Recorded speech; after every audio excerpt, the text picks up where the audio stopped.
সবাইকে নমস্কার। আমরা শুনে থাকি যে সুকমণি তার মাতৃগর্ভে 16 বছর ছিল। 16 বছর মাতৃগর্ভে থাকার পর তার জন্মগ্রহণ হয়েছিল। আমার কাছে এটা সম্পূর্ণ একটা মিথ্যা এবং বানোয়াট গল্প ছাড়া কিছু মনে হয় না। মিথ্যা এবং বানোয়াট গল্প এবং মহাভারত অনুযায়ী তার প্রমাণ আমি আপনাদের সামনে তুলে ধরছি।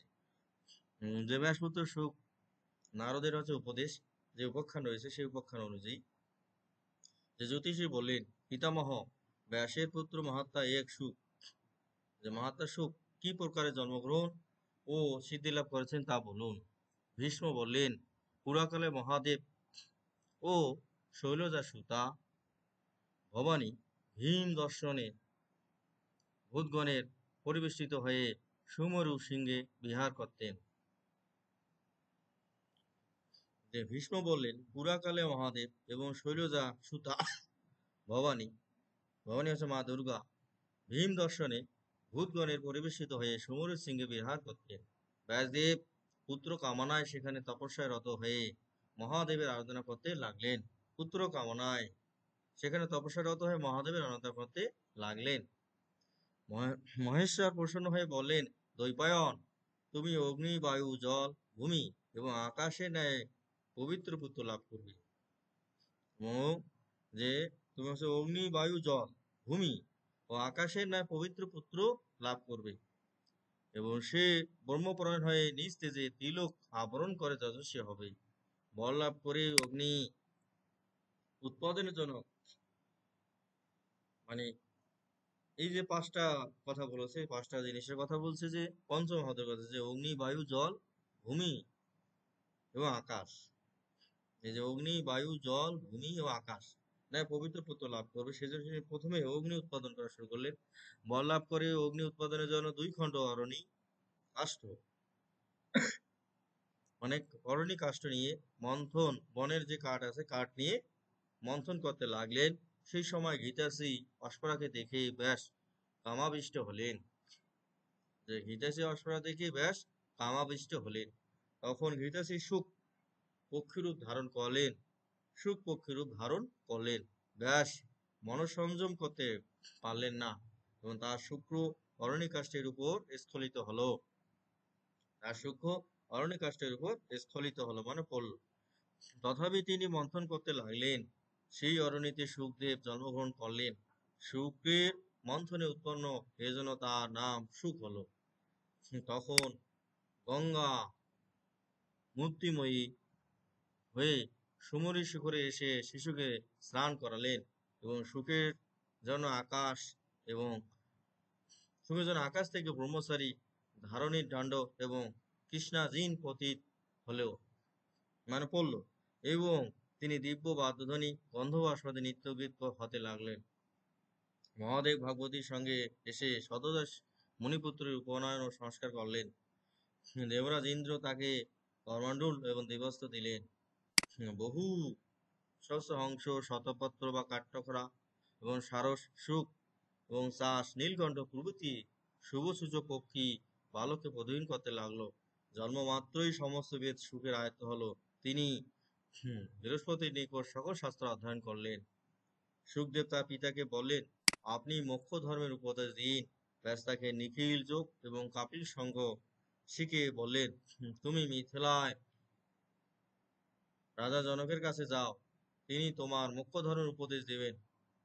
সুখদেব সুমরু সিংহ থেকে যাত্রা করে ইলাবিত্যবর্ষ, হরিবর্ষ ও হৈমন্তবর্ষ অতিক্রম করলেন এবং চীন, হুন প্রভৃতি দেশ দেখে ভারতবর্ষে আর্যাবর্তে এলেন।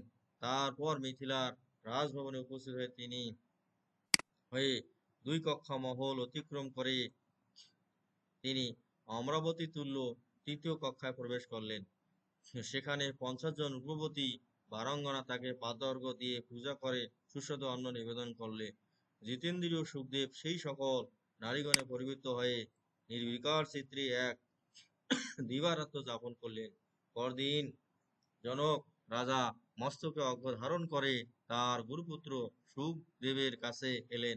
যথাবিধি সম্বর্ধনা এবং কুশল জিজ্ঞাসার পর সুখদেবের প্রশ্নের উত্তরে জনক ব্রাহ্মণের কর্তব্য সম্মত উপদেশ দিলেন।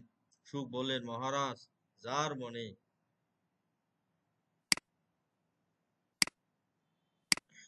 রাগ দেশাদি নাই এবং শাশ্বত জ্ঞান বিজ্ঞান উৎপন্ন হয়েছে, তাকেও কি ব্রহ্মচর্য, গারস্থ এবং বানপ্রস্থ এই 3 আশ্রম বাস করতে হবে?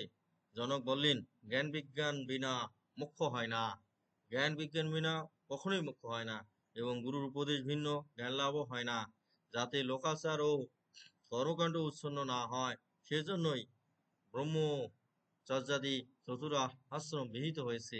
একে একে 4 আশ্রমে ধর্ম পালন করে ক্রমশ শুভ শুভ কর্ম ত্যাগ করলে মোক্ষ লাভ হয়। কিন্তু বহু জন্মের সাধনার ফলে যার চিত্তশুদ্ধি হয়েছে, তিনি ব্রহ্মচর্য আশ্রমেই মোক্ষ লাভ করেন, তার অপর 3 আশ্রমের প্রয়োজন হয় না। তারপর জনক মোক্ষ বিষয়ক বহু উপদেশ দিলেন। শুকদেব আত্মজ্ঞান লাভ করে কৃতার্থ হয়ে হিমালয়ের পূর্ব দিকে তার পিতার নিকট উপস্থিত হলেন। ব্যাসদেব সেখানে সুমন্ত, বৈশায়ন, জৈমিনী, কৈল এই 4 শিষ্যের সঙ্গে শুকদেবকেও বেদাধ্যয়ন করাতে লাগলেন। এবং শিক্ষা সমাপ্ত হলে শিষ্যগণ এই বর প্রার্থনা করলেন, ভগবান, আমরা 4 জন এবং গুরুপুত্র শুক এই 5 জন ভিন্ন আর কেউ যেন বেদের প্রতিষ্ঠাতা না হয়। ব্যাসদেব সম্মত হয়ে বললেন, তোমরা উপযুক্ত শিক্ষার্থীকে উপদেশ দিয়ে বেদের বহু প্রচার করো। হুম এবং শিষ্য ব্রতচারী এবং পুণ্যাত্মা ভিন্ন অন্য লোককে এবং চরিত্র পরীক্ষা না করে বেদ শিক্ষা দান করবে না। এবং শিষ্যগণ তুষ্ট হয়ে পরস্পরকে আলিঙ্গন করে ব্যাসকে প্রণাম করে প্রস্থান করলেন এবং অগ্নিহত্যাদি মন্ত্র রচনা এবং যজ্ঞানুষ্ঠান এবং অধ্যাপনা করে বিখ্যাত হলেন। শিষ্যগণ চলে গেলে ব্যাসদেব তার পুত্রের সঙ্গে নীরবে বসে রইলেন। সেই সময় নারদ এসে বললেন, হে বশিষ্ঠ বংশীয় মহর্ষি, বেদধ্বনি শুনছি না কেন? তুমি নীরবে ধ্যানস্থ হয়ে রয়েছ কেন? ব্যাস বললেন, শিষ্যগণের বিচ্ছেদে আমার মন নিরানন্দ হয়েছে। নারদ বললেন, বেদের দোষ বেদ পাঠ না করা, আর ব্রাহ্মণের দোষ ব্রত না করা, পৃথিবীর দোষ বাহিক দেশ, এবং স্ত্রী লোকের দোষ কৌতূহল। অতএব তুমি পুত্রের সঙ্গে বেদবাণী করো এবং রাক্ষস ভয় দূর করো। নারদের বাক্যে তুষ্ট হয়ে ব্যাসদেব তার পুত্রের সঙ্গে উচ্চকণ্ঠে বেদপাঠ করতে লাগলেন। সেই সময়ে প্রবল বেগে বায়ু হইতে হইতে লাগলো। অধ্যয়নকাল বিবেচনা করে ব্যাস তার পুত্রকে নিবারণ করলেন এবং শুকদেব তার পিতাকে বললেন, এই বায়ু কোথা থেকে এলো? আপনি বায়ু বিষয়ে বলুন। ব্যাস তখন সমান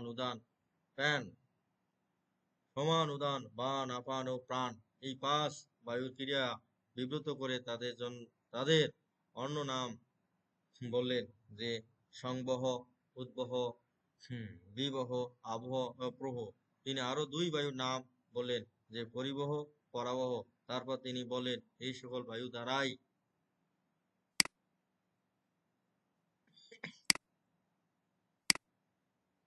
মেঘ সঞ্চরণ ও বিদ্যুৎ প্রকাশ ও সমুদ্র হতে জল শোষণ এবং মেঘের উৎপত্তি এবং বায়ুমণ্ডল ঝঞ্ঝা প্রভৃতি সাধিত হয়। বায়ুবেগ শান্ত হলে ব্যাসদেব তার পুত্রকে আবার বেদ পাঠের অনুমতি দিয়ে গঙ্গায় স্নান করতে গেলেন। শুকদেব নারদকে বললেন, দেবর্ষি, ইহলোকে যা হিতকর আপনি তার সম্বন্ধে উপদেশ দিন। নারদ বললেন, পুরাকালে ভগবান সনত কুমার এই বাক্য বলেছিলেন, নাস্তি বিদ্যা সমম চক্ষু, নাস্তি সত্য সমম তপ, নাস্তি রাগ সমম দুঃখম, নাস্তি ত্যাগ সমম সুখম, নিত্যম ক্রোধাৎ তপ রক্ষ রক্ষই সায়ন্তম রক্ষস্য মৎসারাৎ বিদ্যা মান অপমান হম আত্মনম তু প্রমাদয়াৎ অহিংসম পরো ধর্ম ক্ষমার্ষ পরম বলম আত্মজ্ঞানম পরম জ্ঞানম ন সত্তৎ বিদ্যতে পরম সত্যস্য বসনম স্যাহ সত্তাদপি হিতম বেদত যদ্ভূত হিতম অতি অন্তমেতৎ সত্যম মত মম। বাংলা ভাষী, যে বিদ্যার তুল্য চক্ষু নেই, সত্যের তুল্য তপস্যা নেই, ও আসক্তির তুল্য দুঃখ নেই, ত্যাগের তুল্য সুখ নেই, ক্রোধ হতে তপস্যাকে পরশরী কাতরতা হতে নিজের স্ত্রীকে এবং মান অপমান হতে বিদ্যাকে এবং প্রমাদ হতে আত্মাকে সর্বদা রক্ষা করবে।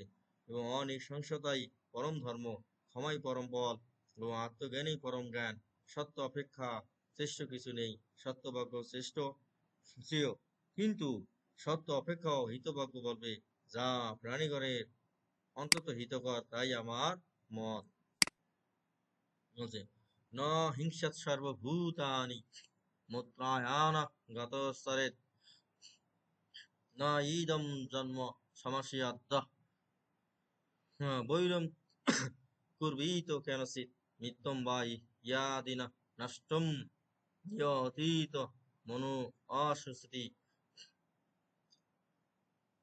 অতীতম অনুশোচতি দুঃখেন লভতে দুঃখম দো দো বনথি প্রপদীয়তে ভোজ্যসি ভোজ্যসিম এতৎ দুঃখস্য ইয়াদেতান্ন অনুচিন্তায়াৎ চিন্তিমানম হীন বেত্তি ঘোষোপি প্রবর্ততে।